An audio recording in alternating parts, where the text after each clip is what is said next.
ഇവിടെ അമേരിക്ക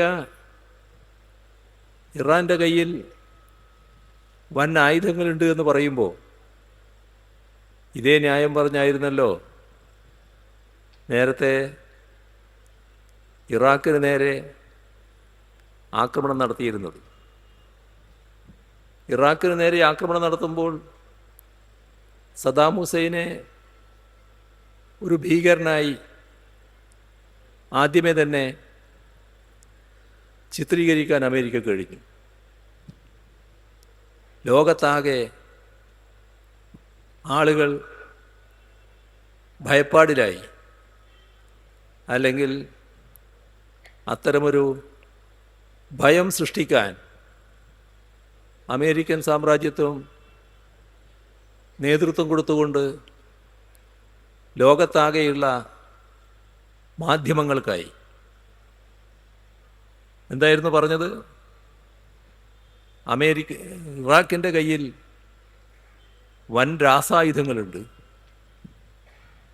ആ രാസായുധങ്ങൾ എപ്പോഴും പ്രയോഗിക്കാം. അപ്പോൾ എല്ലാവരും, ഇവിടെയുള്ളവരടക്കം, ഈ രാസായുധമോ മറ്റോ ഇവിടെ വന്ന് വീണാൽ നമ്മളെ സ്ഥിതി എന്താകും എന്നാലോചിക്കുന്നിടയായി. അപ്പോൾ രാസായുധം പ്രയോഗിച്ചേക്കും എന്ന് സദ്ദാമിനെക്കുറിച്ച് പറഞ്ഞുകൊണ്ട് സദ്ദാമിനെയും അവിടുത്തെ ഗവൺമെൻറ്റിനെയും ഇല്ലാതാക്കാനുള്ള കളമൊരുക്കുകയായിരുന്നു.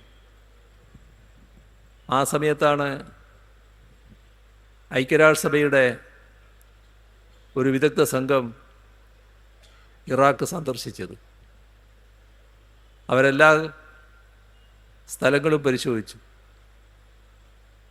അവർ പറഞ്ഞു, ആരോപിക്കപ്പെടുന്ന രീതിയിൽ ഒരു രാസായുധവും ഇറാഖിൻ്റെ കയ്യിലില്ല എന്ന്. ആര് വില വെക്കുന്നു അതിന്? ആദ്യം അഴിച്ചുവിട്ട പ്രചരണം അവസാനിച്ചോ? ആ പ്രചരണത്തിൻ്റെ ഭാഗമായുള്ള കാര്യങ്ങളല്ലേ തുറന്നത്? അതല്ലേ കാണാൻ കഴിഞ്ഞത്? ഏറ്റവും നല്ല ഭരണ സംവിധാനം നിലനിന്ന ഒരു രാജ്യമായിരുന്നല്ലോ ഇറാഖ്. അതിനെ പൂർണ്ണമായി തകർത്ത് അതല്ലേ അമേരിക്ക നൽകിയ സംഭാവന. പക്ഷേ അന്നും ഇന്നും തമ്മിൽ വ്യത്യാസമുണ്ട്. ഇറാഖിനെക്കുറിച്ച് അന്ന് പ്രചരിപ്പിച്ചതുപോലെ ഇന്ന് അമേരിക്ക നടന്ന പ്രചരണത്തിൻ്റെ ഭാഗമായി ലോകമാകെ ഇറാനെപ്പറ്റി ഭീതിയിലായിട്ടില്ല. ഇറാൻ്റെ കയ്യിലുള്ള ആയുധം ഇവിടെ വന്ന് വീഴുമെന്നുള്ള ആശങ്ക ലോകത്തിൻ്റെ ഒരു ഭാഗത്തും നിലനിൽക്കുന്നുമില്ല. എന്തുകൊണ്ട്? അതുകൊണ്ടാണ് അമേരിക്കയോടൊപ്പം നിൽക്കുന്ന അമേരിക്കയുടെ സഖ്യരാഷ്ട്രങ്ങൾ ഈ യുദ്ധത്തിൽ അമേരിക്കയോടൊപ്പം പങ്കുചേരാത്തത്. ഇതിൽ ഇറാഖിനെതിരെ നാറ്റോവിൻ്റെ സഹായത്തോടെയായിരുന്നു ആക്രമണം. ഇന്ന് അമേരിക്കയും ഇസ്രയേലും മാത്രമാണ് ആക്രമണം നടത്തുന്നത്. പല രാഷ്ട്രങ്ങളും ഈ ആക്രമണത്തെ അപലപിച്ചു കഴിഞ്ഞു. അമേരിക്കയിൽ തന്നെ കടുത്ത വിമർശനം ഇതിനെ അപലപിക്കുന്ന നില തുറന്നു വരികയാണ്. എല്ലാ രീതിയിലും അമേരിക്ക കാണിച്ചത് അന്താരാഷ്ട്ര മര്യാദയുടെ ലംഘനമാണ് എന്ന് പൊതുവെ അംഗീകരിക്കപ്പെട്ടിരിക്കുന്നു. ഇവിടെ എന്തും ചെയ്യും എന്ന നിലയാണല്ലോ അമേരിക്ക സ്വീകരിക്കുന്നത്. ലോകത്ത് നല്ല രീതിയിൽ എണ്ണ കൈവശം വെച്ചിട്ടുള്ള എണ്ണയുള്ള രാഷ്ട്രമാണ് വെനിസ്വേല. വെനിസ്വേലയുടെ പ്രസിഡന്റിനെയും ഭാര്യയെയും വീട് ചവിട്ടി തുറന്ന് കസ്റ്റഡിയിലെടുത്ത് കൊണ്ടുപോകുന്ന നിലയല്ലേ അമേരിക്ക സ്വീകരിച്ചത്? ഏതെങ്കിലും രാഷ്ട്രമര്യാദ അതിലുണ്ടോ? ആരാണ് അമേരിക്കയ്ക്ക് ഈ രീതിയിൽ അധികാരം കൊടുത്തിട്ടുള്ളത്? തങ്ങളുടെ കയ്യിൽ ആയുധങ്ങളുണ്ട്, തങ്ങൾക്കെന്തും ചെയ്യാം. ആ ഹുങ്കോടെയാണ് അമേരിക്കൻ സാമ്രാജ്യത്വം ഇടപെട്ടുകൊണ്ടിരിക്കുന്നത്. ലാറ്റിൻ അമേരിക്കൻ രാജ്യങ്ങളിൽ നല്ല രീതിയിൽ ഇടതുപക്ഷാഭിമുഖ്യമുള്ള സർക്കാരുകൾ അധികാരത്തിൽ വന്നപ്പോഴൊക്കെ ആ സർക്കാരുകൾക്കെതിരെ തീർത്തും തെറ്റായ സമീപനം സ്വീകരിച്ച് അവയെ അസ്ഥിരപ്പെടുത്താൻ ശ്രമിച്ച അമേരിക്കയാണ് നാം കണ്ടിട്ടുള്ളത്. അമേരിക്കയുടെ നിലപാടുകൾ അഫ്ഗാനിസ്ഥാനിൽ നജീബിൻ്റെ ഭരണം നിലനിൽക്കുന്ന കാലത്ത് അവിടെ നല്ല രീതിയിൽ ഭരണം നടന്നു പോവുകയായിരുന്നു. എല്ലാവരെയും അംഗീകരിക്കുന്ന ഒരു ഭരണവ്യവസ്ഥയായിരുന്നു. അതിനെ അട്ടിമറിക്കാൻ താലിബാനെ സൃഷ്ടിച്ചത് അമേരിക്കയാണ്. അമേരിക്കയുടെ പിന്തുണയോടെയാണ് അവിടെ ഈ പറയുന്ന ഏറ്റവും നല്ല ഭരണാധികാരിയായിരുന്ന നജീബിനെ കൊലപ്പെടുത്തി കെട്ടിത്തൂക്കുന്നത്. സാധാരണ മുസ്ലിം രീതി അനുസരിച്ച് ഒരു ശവം അതിനെ ബഹുമാനിക്കുന്ന നിലയാണ് സ്വീകരിക്കുക. ഇവിടെ അദ്ദേഹത്തിൻ്റെ ശവം പരസ്യമായി കെട്ടിത്തൂക്കുകയായിരുന്നു. പിന്നെ നാം കണ്ടത് എല്ലാ തരത്തിലുമുള്ള അതിക്രമങ്ങളാണ്. ഇറാനിൽ സ്ത്രീകൾക്ക് സ്വാതന്ത്ര്യമില്ല എന്നൊരു ന്യായം അമേരിക്ക ഇടക്ക് പറയുന്നതായി കേട്ടു. നാം സ്ത്രീകൾക്ക് സ്വാതന്ത്ര്യം വേണമെന്ന് ആഗ്രഹിക്കുന്ന കൂട്ടരാണ്. എല്ലാവിടെയും ആ സ്വാതന്ത്ര്യം വേണം. എന്നാൽ നാം ഉദ്ദേശിക്കുന്ന തരത്തിലുള്ള സ്വാതന്ത്ര്യമില്ലാത്ത സ്ത്രീകൾ അത് പല രാജ്യങ്ങളിലില്ലേ? ആ രാജ്യങ്ങളിൽ പലതിലും അമേരിക്കയുടെ പിന്തുണയില്ലേ? അവിടെയെല്ലാം അമേരിക്കയുടെ സാന്നിധ്യമില്ലേ? എന്തേ ഇറാനെ മാത്രം ആക്രമിക്കാൻ? അപ്പോൾ തങ്ങളുടെ നിക്ഷിപ്ത താല്പര്യം വെച്ചാണ് ഈ നടപടികൾ സ്വീകരിച്ചത്.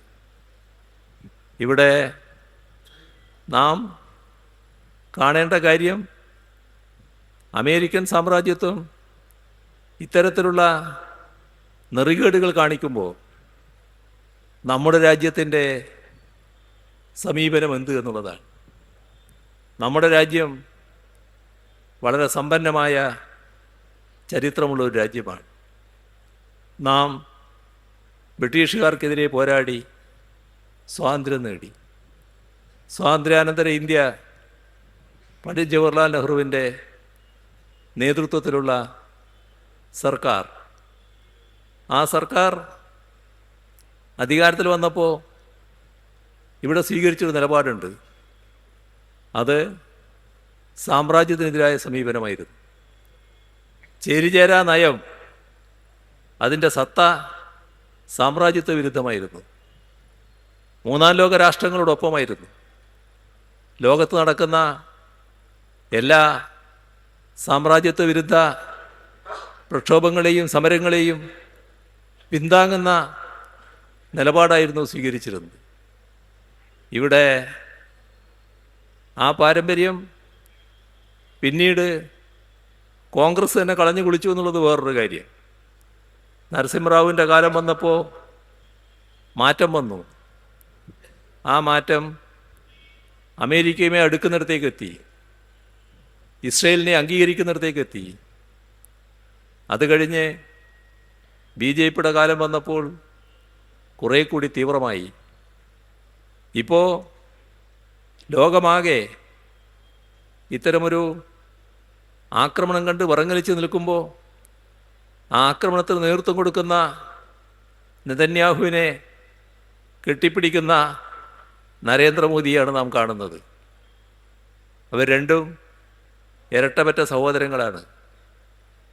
ഇസ്രയേലിലെ ഇന്നത്തെ ഭരണത്തിന് നേതൃത്വം കൊടുക്കുന്നവരും ഇവിടുത്തെ RSSഉം രണ്ടും ഇരട്ടപ്പറ്റ സഹോദരങ്ങൾ. അതിൻ്റെ ഭാഗമായി ഇസ്രയേലിനെ പിന്താങ്ങുന്നു. അമേരിക്ക നടത്തിയ ആക്രമണത്തെ അപലപിക്കാൻ തയ്യാറില്ല. പരമ്പരാഗതമായി നമ്മുടെ രാഷ്ട്രവും ഇറാനും തമ്മിൽ വലിയ തോതിലുള്ള ബന്ധത്തിലാണ്. പരസ്പര ബന്ധം, ദൃഢമായ ബന്ധം.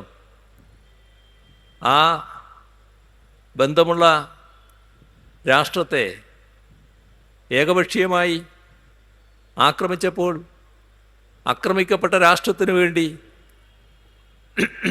ഒരക്ഷരം ഉരിയാടാൻ നമ്മുടെ പ്രധാനമന്ത്രിക്കാവുന്നില്ല. നമ്മുടെ രാജ്യം തീർത്തും മൗനം പാലിക്കുന്നു.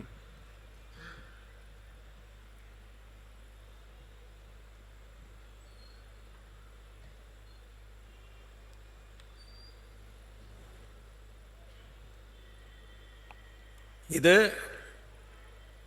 രാജ്യത്തിന് അവമാനമാണ്. RSSന് അഭിമാനമായിരിക്കും. കാരണം RSSൻ്റെ നയമതമാണ്. കോൺഗ്രസ് നേരത്തെ തുടങ്ങി വെച്ചതും അതാണ്. പക്ഷേ രാജ്യത്തിന് അവമാനമാണ്. ഇന്ത്യ ഉറച്ച സാമ്രാജ്യത്വ വിരുദ്ധ സമീപനം ചേരിചേരാ നയത്തിൽ ഉറച്ചു നിന്നുകൊണ്ട് തന്നെ സ്വീകരിച്ച രാഷ്ട്രമാണ്. അവിടെയാണ് മാറ്റം വരുന്നത്. ഇത് നമ്മുടെ രാജ്യത്തിന് ഭൂഷണമായതല്ല. ലോകമാകെ ഇതിൻ്റെ ഭാഗമായി അസ്വസ്ഥതകൾ പടരുകയാണ്. നമ്മുടെ ഗൾഫ് മേഖലയിലും അസ്വസ്ഥതകൾ പടരുന്നു. കാരണം അമേരിക്കയുടെ സൈനിക താവളങ്ങൾ ഗൾഫിൽ പലയിടങ്ങളിലായിട്ടുണ്ട്. അതിൻ്റെ എല്ലാം ഭാഗമായുള്ള ഒട്ടേറെ അസ്വസ്ഥതകളാണ് വളർന്നു വരുന്നത്. എല്ലാവരും വലിയ ഉത്കണ്ഠയിൽ കഴിയുന്നു. യുദ്ധം ഒന്നിനും പരിഹാരമല്ല. അടിയന്തരമായി ഈ കാര്യങ്ങൾ അവസാനിപ്പിക്കേണ്ടതാണ്. ഇത്തരം കാര്യങ്ങളിൽ ഇടപെടാനാണ് ഐക്യരാഷ്ട്രസഭ. പക്ഷേ ഐക്യരാഷ്ട്രസഭയെ അംഗീകരിക്കാത്ത, ഫലത്തിൽ അംഗീകരിക്കാത്ത രാഷ്ട്രമാണ് അമേരിക്ക. തങ്ങളുടെ കയ്യൂക്കിലൂടെ കാര്യങ്ങൾ നിർവഹിക്കാനാണ് നോക്കുന്നത്. ഇതിനെതിരെ കടുത്ത പൊതുജനാഭിപ്രായം ഉയർന്നു വരേണ്ട ഒരു ഘട്ടമാണിത്.